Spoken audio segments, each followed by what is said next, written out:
اردو دنیا کے ناظرین السلام علیکم۔ ناظرین، پاکستان میں غریب کا رہنا مشکل ہو گیا۔ تبدیلی سرکار نے ایک بار پھر غریب عوام پر بجلیاں گرا دی۔ مہنگائی سے بلکتی عوام سے علاج کی سہولت بھی چھین لی گئی۔ بجلی بھی مہنگی، غریب قوم کی کمر ٹوٹ گئی۔ کون سی دوا کتنی مہنگی ہوئی اور بجلی کے بل کتنے آئیں گے، یہ تمام تفصیلات اس ویڈیو میں بتائیں گے۔ ناظرین، ویڈیو میں آگے بڑھنے سے پہلے اگر آپ نے ہمارے چینل اردو دنیا کو ابھی تک سبسکرائب نہیں کیا تو ابھی سبسکرائب کریں اور بیل آئیکن کو بھی کلک کریں۔ معزز ناظرین، پاکستان میں 6 کروڑ سے زائد افراد غربت کی لکیر سے نیچے زندگی گزار رہے ہیں، جبکہ کورونا اور معاشی سست روی کی وجہ سے 1 کروڑ 80 لاکھ لوگ مزید غربت کا شکار ہوئے ہیں۔ ان تمام مسائل کے باوجود عمران خان حکومت نے عوام کا خیال کرنے کی بجائے مزید بوجھ ڈال کر عوام کی کمر توڑ دی ہے۔ غریب لوگ جو پہلے ہی علاج معالجے پر اپنی کمائی کا ایک بڑا حصہ خرچ کر رہے ہیں، وہ اب عام بیماریوں کے لیے استعمال ہونے والی اور زندگی بچانے والی ادویات نہیں خرید سکیں گے۔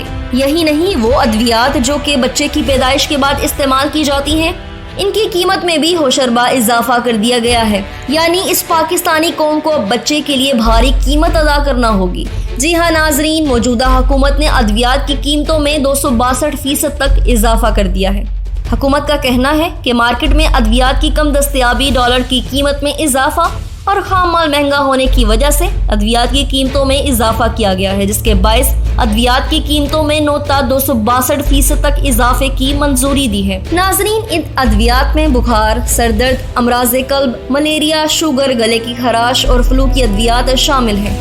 اینٹی بایوٹکس، پیٹ درد، آنکھوں، کان، دانت، منہ، بلڈ انفیکشن کی ادویات بھی مہنگی کر دی گئیں۔ اس کے علاوہ جلد کے امراض، زچگی کے بعد استعمال ہونے والی ادویات سمیت مختلف امراض کی ادویات بھی مہنگی کر دی گئیں۔ ان ادویات میں 68 ادویات مقامی جبکہ 26 امپورٹڈ ادویات ہیں۔ فارماسیوٹیکل کمپنیاں جون 2021 تک قیمتوں میں مزید اضافہ کرنے کی مجاز نہیں ہوں گی۔ ناظرین، غریب عوام کا خون چوسنے والی حکومت کے معاون خصوصی برائے صحت ڈاکٹر فیصل سلطان نے کہا ہے کہ ادویات کی قیمتوں میں مناسب تبدیلی نہ آنے کی وجہ سے یہ مارکیٹ سے غائب ہو جاتی ہیں اور بلیک میں ملنے لگتی ہیں۔ ڈاکٹر فیصل سلطان نے میڈیا سے گفتگو کرتے ہوئے بتایا کہ ہم ادویات ساز کمپنیوں کے دباؤ میں نہیں آئے، ادویات کے حوالے سے نئی پرائسنگ پالیسی پر کام کر رہے ہیں۔ فیصل سلطان کا کہنا تھا کہ ہم نے ادویات کی قیمتیں اتنی بڑھائی ہیں کہ لوگوں تک پہنچ سکیں۔ وہ ادویات جو لوگوں کو بلیک میں مہنگی مل رہی تھی اب مناسب قیمت میں دستیاب ہو گئی ہیں، یعنی بلیک میں ملنے والی قیمت کو ہی اصل قیمت مقرر کر دیا گیا ہے۔ حکومتی وزیر نے کہا ہے کہ مارکیٹ میں ناپید ادویات کو اضافے کی ضرورت تھی، ہم نے ادویات کی قیمتیں اتنی بڑھائی ہیں کہ لوگوں تک پہنچ سکیں۔ ناظرین، سیاستدان اور ماہرین صحت اس اضافے کو ناانصافی سے تعبیر کرتے ہیں اور ان کا دعویٰ ہے کہ اس کی وجہ سے غریب آدمی کی مشکلات میں اضافہ ہوگا اور ملک میں شرح اموات بھی بڑھ سکتی ہیں، جبکہ کئی بیماریاں پیچیدہ شکل اختیار کر سکتی ہیں۔ پاکستان میڈیکل ایسوسی ایشن سے وابستہ ڈاکٹر عبدالغفور شورا کا کہنا ہے کہ حکومت کو برانڈ سسٹم ختم کرنا چاہیے۔ پہلے ہی جو دوائی 30 پیسے کی ہونی چاہیے تھی وہ 16 روپے میں فروخت ہو رہی ہے، جو انجیکشن 10 روپے کا ہونا چاہیے وہ سینکڑوں میں فروخت ہو رہا ہے۔ ملک کی ایک بڑی آبادی غریب ہے، کورونا کی وجہ سے غربت میں مزید اضافہ ہوا ہے، تو اب اس اضافے کے بعد غریب آدمی کیسے دوائی خریدے گا؟ ابھی اس کو ایک بیماری ہوئی ہے اور اگر اس کو دوا پیسے کی وجہ سے نہیں مل سکی تو وہی بیماری دوسری بیماریوں کو جنم دے گی۔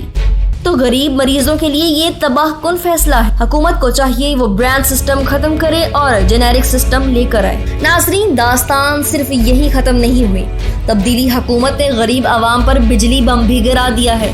ملک میں بجلی تقسیم کنٹرول کرنے والے ادارے national electric power regulatory authority یعنی کہ نیپرا نے بجلی کی قیمتوں میں اضافے سے متعلق فیصلہ جاری کر دیا، جس کے مطابق بجلی کی قیمتوں میں 1 روپے 62 پیسے فی یونٹ اضافہ کیا گیا ہے۔ نیپرا کا کہنا ہے کہ بجلی کی قیمتوں میں اضافہ سال 2019-20 میں سماہی ایڈجسٹمنٹ کی مد میں کیا گیا۔ قیمتوں میں اضافے سے صارفین پر 162 ارب روپے کا اضافی بوجھ پڑے گا، جبکہ قیمتوں میں اضافے کا اطلاق وفاقی حکومت کے نوٹیفیکیشن کے بعد ہوگا۔